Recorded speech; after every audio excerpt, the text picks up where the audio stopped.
What is and who am I are two of the key questions for spiritual seekers. What, pray tell, is the value of these questions? We in the West have been focused on material matters for centuries. The advent of the scientific method for observing effects has governed our culture since Newton revolutionized physics. Western culture spent close to 1,000 years in the dark ages of willful ignorance. Coming out of that time, the Renaissance saw an explosion of creativity. The release of centuries of suppression brought forth advances that often exceed what seems humanly possible. In the arts, literature, science, philosophy, governance, industry, and culture, the Western world witnessed centuries of rapid progress. Through it all, the balance of nature has been tipped to the point that today we are at the precipice of a great fall. In virtually every human achievement, we are flying headlong toward disaster. We have pushed the limits of the planet to the breaking point. We have decimated massive areas of natural abundance that allowed us to get here. We have been the cause of massive extinctions of plant and animal life.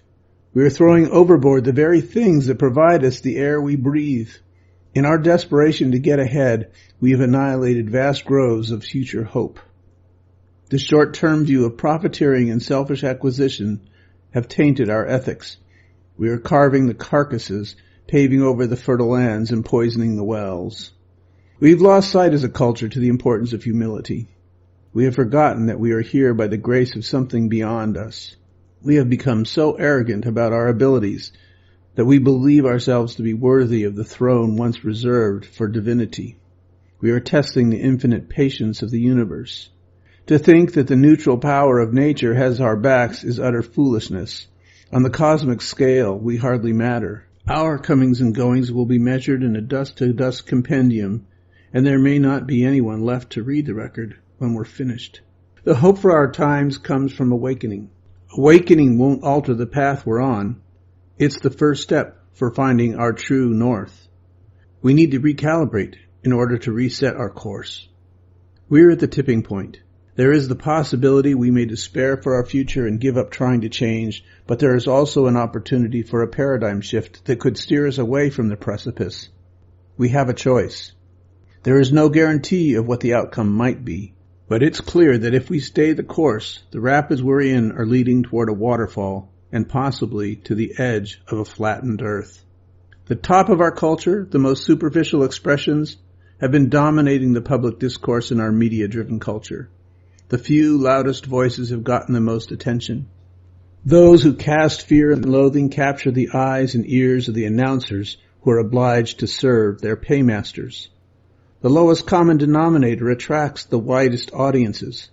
Collecting small amounts from a vast population is the most profitable way to accumulate wealth and separate the haves from the have-nots. Draining the coffers of the poor into the accounts of the rich feeds the status quo. The propaganda machine presents convincing arguments to purchase the way to health, happiness, and safety. Rich and poor alike are seeking security in an insecure world. The atomic clock has been in the final seconds for most of the lives of everyone alive today. We have lived with the threat of nuclear annihilation for the last 75 years. Other voices have been shouting about global destruction for nearly as long. Humanity has invented multiple methods for self-destruction. Still, destroying millions is part of the normal activities of society. We feel the horror of violence, war, and terrorism.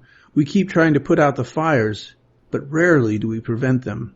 The dominant way of behaving is reactive. It's rare for us to work to avoid catastrophe. We're used to sending for rescue. In our COVID-laced world, we are seeing the consequences of exhausting our emergency workers. We're pressing them past the limits of endurance. We're sacrificing those people who are driven to save us. Our unpreparedness leaves us vulnerable to untold consequences. We will only know the cost of this crisis in the years to come.